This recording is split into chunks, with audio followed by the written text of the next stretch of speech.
Romanos 7. A ilustração do casamento.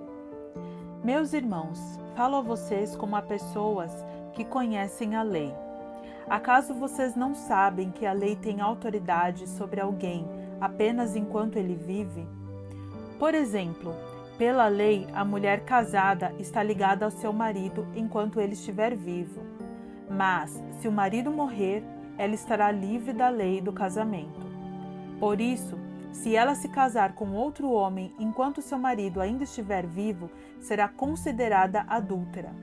Mas, se o marido morrer, ela estará livre daquela lei, e mesmo que venha se casar com outro homem, não será adúltera.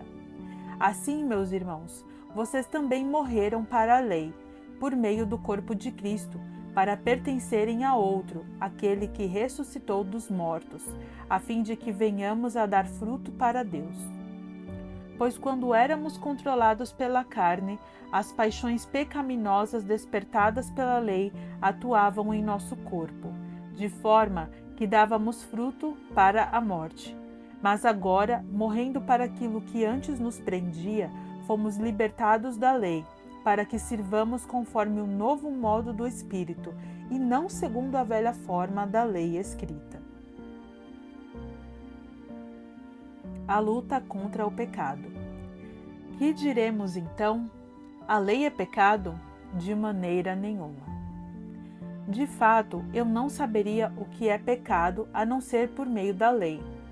Pois, na realidade, eu não saberia o que é cobiça se a lei não dissesse, não cobiçarás. Mas o pecado, aproveitando a oportunidade dada pelo mandamento, produziu em mim todo tipo de desejo cobiçoso. Pois, sem a lei, o pecado está morto. Antes eu vivia sem a lei.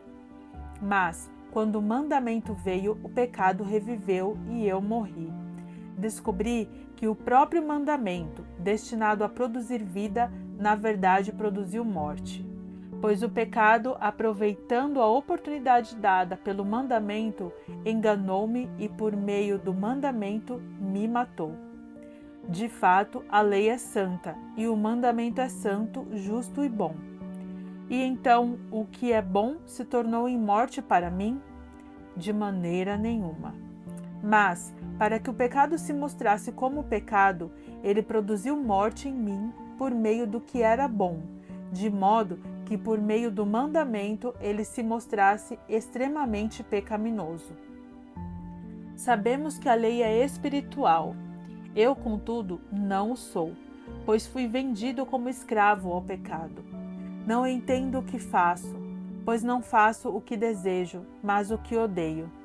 E se faço o que não desejo, admito que a lei é boa. Nesse caso, não sou mais eu quem o faz, mas o pecado que habita em mim.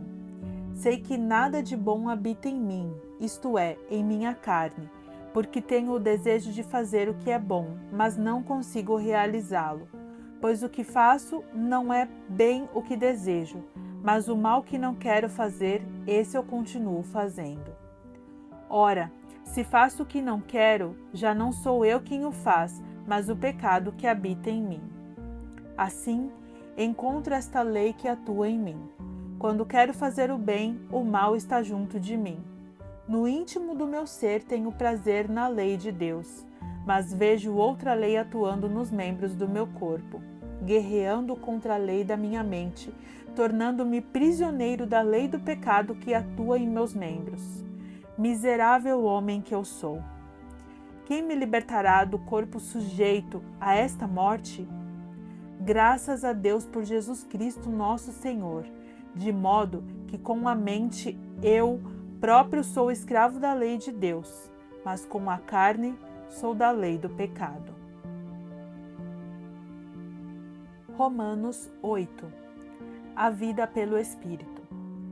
Portanto, agora já não há condenação para os que estão em Cristo Jesus, porque, por meio de Cristo Jesus, a lei do Espírito da vida me libertou da lei do pecado e da morte.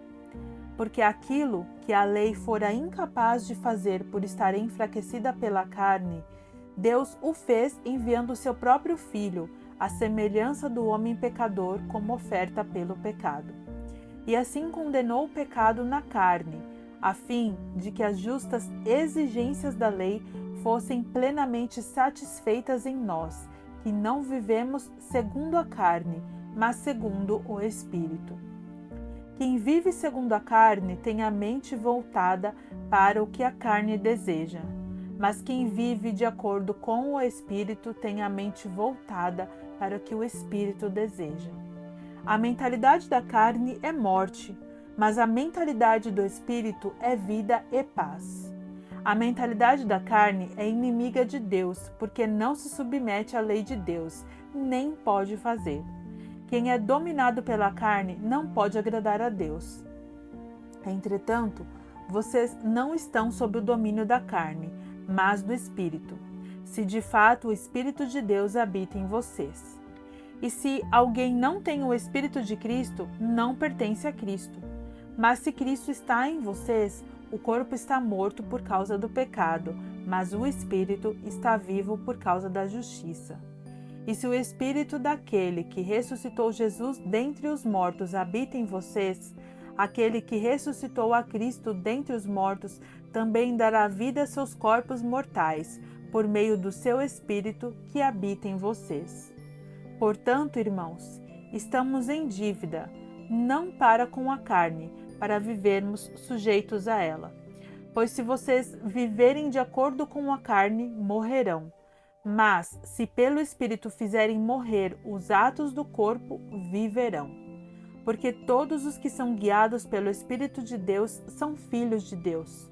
Pois vocês não receberam um espírito que os escravize para novamente temerem, mas receberam o Espírito que os torna filhos por adoção, por meio do qual clamamos, Abba, Pai.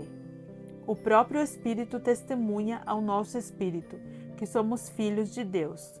Se somos filhos, então somos herdeiros, herdeiros de Deus e co-herdeiros com Cristo, se de fato participamos dos seus sofrimentos, para que também participemos da sua glória. A glória futura. Considero que os nossos sofrimentos atuais não podem ser comparados com a glória que em nós será revelada. A natureza criada aguarda, com grande expectativa, que os filhos de Deus sejam revelados. Pois ela foi submetida à inutilidade, não pela sua própria escolha, mas por causa da vontade daquele que a sujeitou na esperança de que a própria natureza criada será libertada da escravidão, da decadência em que se encontra, recebendo a gloriosa liberdade dos filhos de Deus. Sabemos que toda a natureza criada geme até agora, como em dores de parto. E não é só isso, mas nós mesmos, que temos os primeiros frutos do Espírito, gememos interiormente, esperando ansiosamente nossa adoção como filhos, a redenção do nosso corpo. Pois nessa esperança fomos salvos. Mas esperança que se vê não é esperança. Quem espera por aquilo que está vendo? Mas se esperamos o que ainda não vemos, aguardamo-lo pacientemente. Da mesma forma, o Espírito nos ajuda em nossa fraqueza, pois não sabemos como orar, mas o próprio Espírito intercede por nós com gemidos inexprimíveis. E aquele que sonda os corações conhece a intenção do Espírito, porque o Espírito intercede pelos santos de acordo com a vontade de Deus. Mais que vencedores. Sabemos que Deus age em todas as coisas para o bem daqueles que o amam, dos que foram chamados de acordo com o seu propósito.